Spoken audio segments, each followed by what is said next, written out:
Tiga.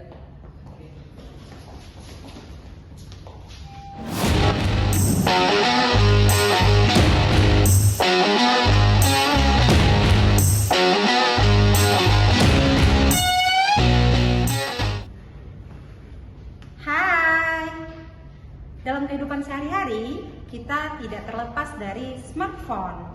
Baik dalam keadaan apapun, hal pertama yang kita cari adalah HP pastinya. Dari waktu ke waktu, perkembangan smartphone semakin merajalela. Mulai dari produksi yang semakin meningkat, pemanfaatannya, dan juga konsumen yang semakin banyak. Oleh karena itu, hari ini kita akan membahas terkait dengan BlackBerry dan juga Android. Dulu BlackBerry adalah raja smartphone. Semua orang ingin punya karena BlackBerry punya beberapa fitur. Yang pertama pastinya dulu sangat terkenal dengan BBM-nya dan juga keamanannya yang sangat kuat. Mari kita analisis kasus tersebut menurut teorinya Marquardt. Sebelum kita membahas BlackBerry dan Android lebih jauh, mari kita bahas terlebih dahulu terkait teori Michael J. Marquardt tentang learning organization. Marquardt mengembangkan konsep learning organization sebagai organisasi yang mampu secara terus-menerus bertransformasi menjadi proses belajar kolektif untuk menghadapi perubahan. Menurutnya ada 6 dimensi utama yang membentuk learning organization. Dimensi yang pertama itu learning.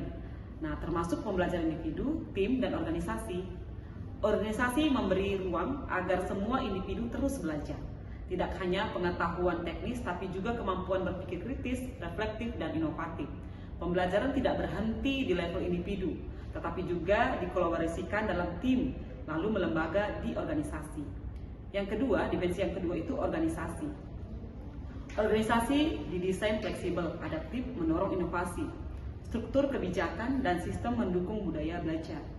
Bukan birokrasi kaku, melainkan organisasi yang cepat beradaptasi dengan perubahan pasar dan teknologi. Dimensi yang ketiga itu people atau SDM. SDM dianggap sebagai aset inti yang paling penting. Karyawan diberikan ruang berkembang melalui penelitian, monitoring, dan sharing knowledge. Ada pemberdayaan agar karyawan bisa berkontribusi dalam inovasi. Nah, dimensi yang keempat itu knowledge atau manajemen pengetahuan. Pengetahuan dikelola, didokumentasi, dan dibagikan agar tidak hilang. Sistem knowledge management diperlukan agar pengalaman dan ide karyawan dapat diakses kembali. Karena pengetahuan yang didapat dari kesalahan juga dimanfaatkan sebagai pembelajaran.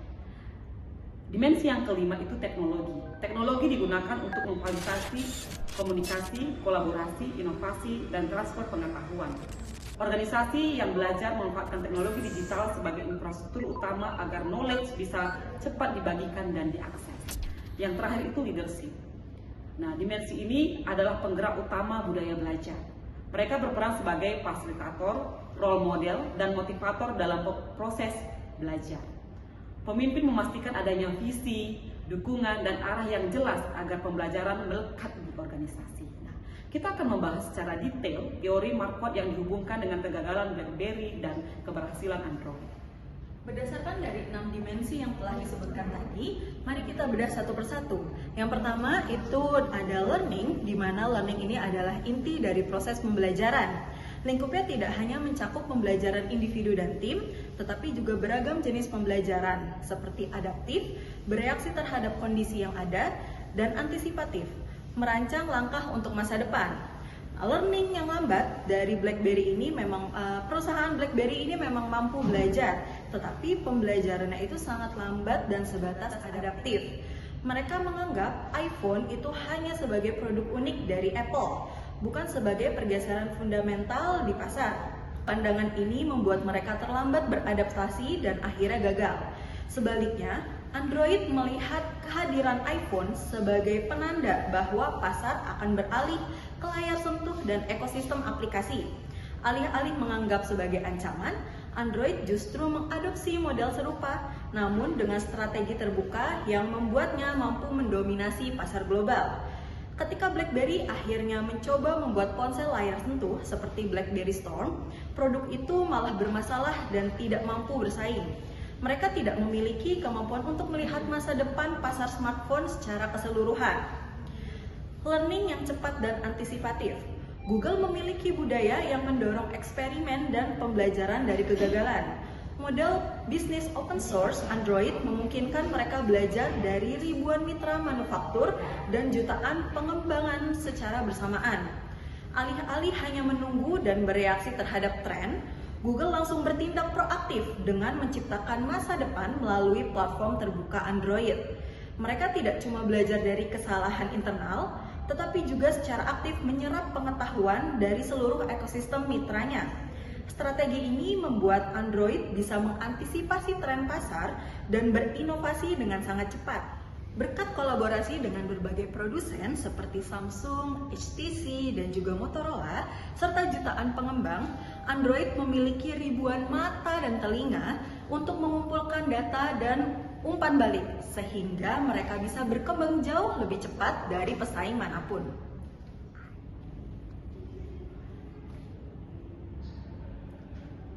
Bagian ketiga yaitu adalah people empowerment. Kalau kita berbicara people empowerment, intinya adalah bagaimana sebuah organisasi bisa memberdayakan orang-orang di dalam maupun di luar organisasi untuk terus berinovasi. Masalah utama BlackBerry adalah mereka tidak benar-benar memberikan ruang bagi pihak lain untuk berkembang. Contohnya, developer aplikasi sulit masuk ke sistem BlackBerry. Aplikasi store mereka terbatas, sehingga pilihan aplikasi pun jadi sangat sedikit.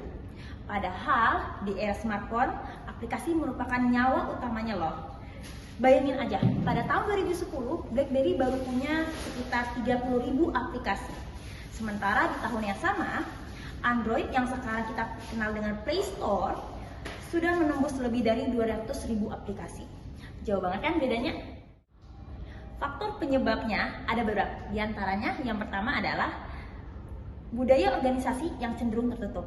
Mereka lebih nyaman mengontrol sendiri dibandingkan bekerja sama dengan pihak luar. Yang kedua, BlackBerry terlalu fokus pada pasar korporasi seperti keamanan, email, bisnis, dan pemerintahan, sehingga melupakan kebutuhan pasar yang sangat luas, terutama anak muda yang menginginkan fleksibilitas, hiburan, dan juga media sosial. Yang ketiga, kurangnya visi untuk melibatkan komunitas developer sebagai pengembang inovasi. Sebaliknya, Android justru melakukan hal yang berbeda. Sejak awal, Google menjadikan sistemnya terbuka. Siapa saja bisa membuat aplikasi dan mengunggahnya ke Play Store.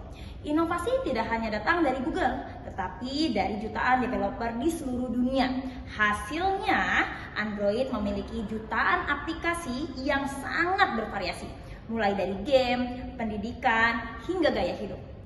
Seharusnya BlackBerry bisa mengambil langkah serupa, seperti menyediakan software development kit yang mudah diakses tentunya, memberikan insentif bagi developer, dan membangun ekosistem yang kolaboratif. Jika mereka memberi ruang untuk orang-orang berkontribusi, mungkin ceritanya akan berbeda. Nah, dari sini terlihat jelas bahwa BlackBerry gagal menjadi organisasi belajar karena tidak melihat orang sebagai sumber kekuatan. Sementara Android sukses karena dalam mengembangkan Android banyak orang yang diberdayakan, sehingga semakin kuat pula organisasinya. Yang keempat adalah terkait knowledge management. Selanjutnya akan kita bahas dari sisi knowledge management. Apa itu knowledge management? Intinya adalah bagaimana sebuah organisasi mengelola pengetahuan dan informasi untuk menjadi inovasi yang nyata. Jika kita berkaca dari kasus BlackBerry versus Android, BlackBerry menghadapi masalah serius di sini. Mereka sebenarnya menerima banyak masukan dari pasar seperti pengguna menginginkan layar sentuh, aplikasi media sosial, dan sistem yang fleksibel. Namun, semua masukan tersebut seakan diabaikan. Mereka tetap yakin bahwa keyboard fisik adalah masa depan. Akibatnya, BlackBerry tertinggal cukup jauh. Buktinya, pada saat tahun 2007, iPhone memperkenalkan full layar sentuh, dan Android pun dengan cepat ikut merespon hal tersebut. Sementara di sisi lain, BlackBerry masih keras kepala mempertahankan keyboard fisik sampai akhirnya makin ditinggalkan oleh pasar. Adapun faktor penyebabnya ada 3. Di antaranya, yang pertama, adanya ego organisasi. Mereka merasa produknya sudah paling aman sehingga enggan melakukan perubahan. Yang kedua, respon terhadap tren pasar yang sangat lambat. Saat Apple dan Android sukses dengan layar sentuh dan aplikasi menarik, BlackBerry masih bertahan dengan konsep lamanya. Yang ketiga, Pengetahuan yang mereka miliki tidak ditransformasikan menjadi strategi inovasi yang baru. Sebaliknya, Android justru melakukan kebalikannya. Mereka rutin melakukan pembaruan sistem berdasarkan kombinasi data pengguna, masukan developer, dan tren global. Bahkan, kini Android memanfaatkan big data untuk memprediksi kebutuhan pasar, mulai dari kamera, AI, hingga 5G. Seharusnya BlackBerry membangun sistem knowledge sharing yang kuat. Selain itu, mereka perlu menjadikan feedback pengguna sebagai dasar inovasi. Sebagaimana Android yang selalu merilis versi baru sesuai kebutuhan pasar. Dari sini kita dapat simpulkan bahwa BlackBerry itu gagal karena ketidakmampuannya dalam mengelola pengetahuan yang baik. Padahal di era digital saat ini data adalah aset yang sangat berharga. Jika data tidak diubah menjadi inovasi, maka organisasi akan ditinggalkan. Android menang karena mampu belajar dari data dan langsung melakukan perbaikan sesuai kebutuhan pasar. Artinya, dalam era digital sekarang, siapapun yang gagal memanfaatkan data dan feedback, cepat atau lambat akan bernasib sama seperti BlackBerry.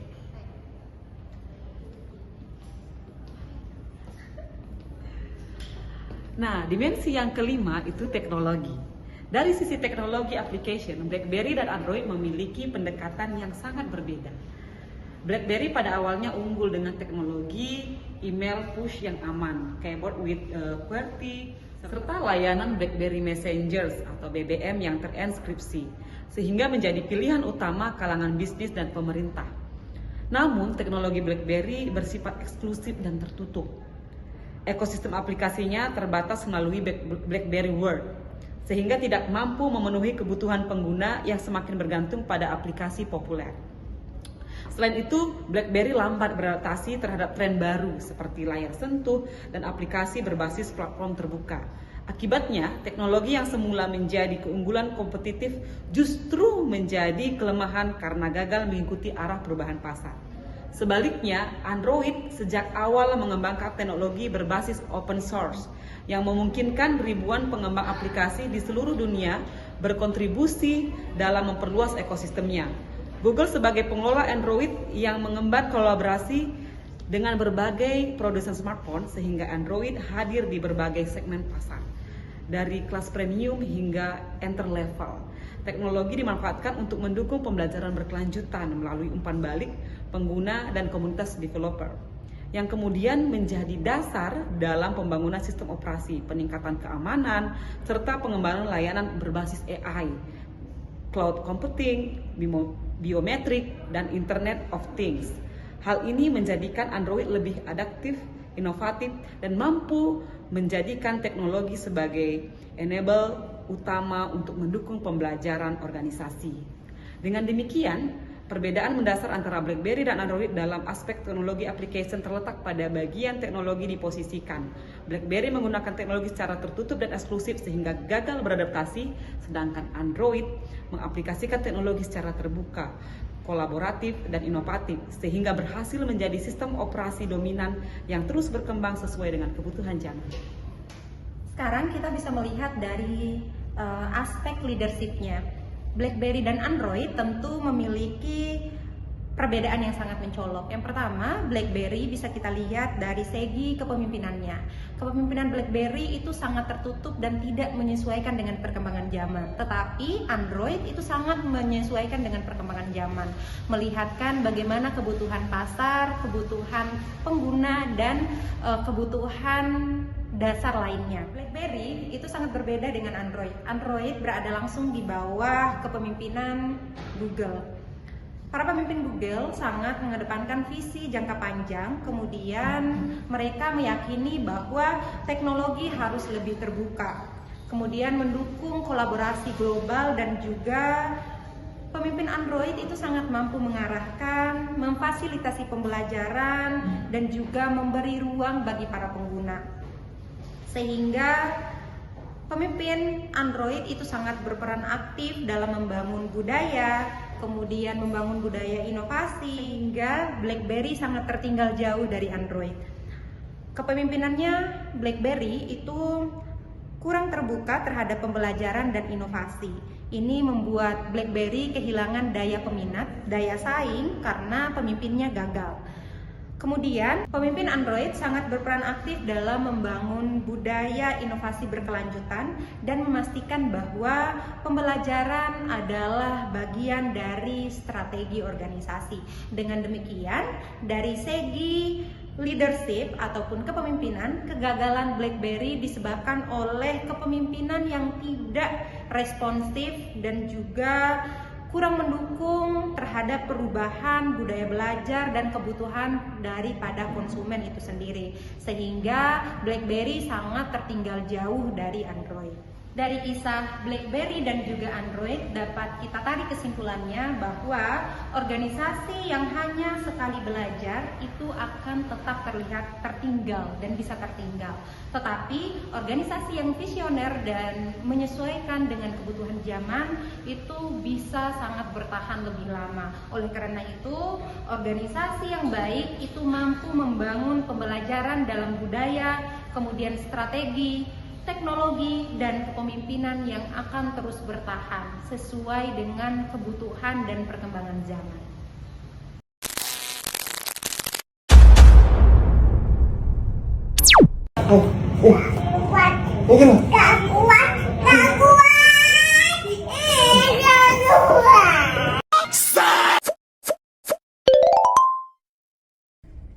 Hari ini, hari Rabu 24 September 2025, kita sedang menjalankan misi mengerjakan tugas kelompok dari mata kuliah kepemimpinan dalam organisasi belajar, di mana kita mengambil kasus nyata di Indonesia yang kita angkat di video kita kali ini. Gimana behind the skin-nya? Penasaran? Simak berikut ini.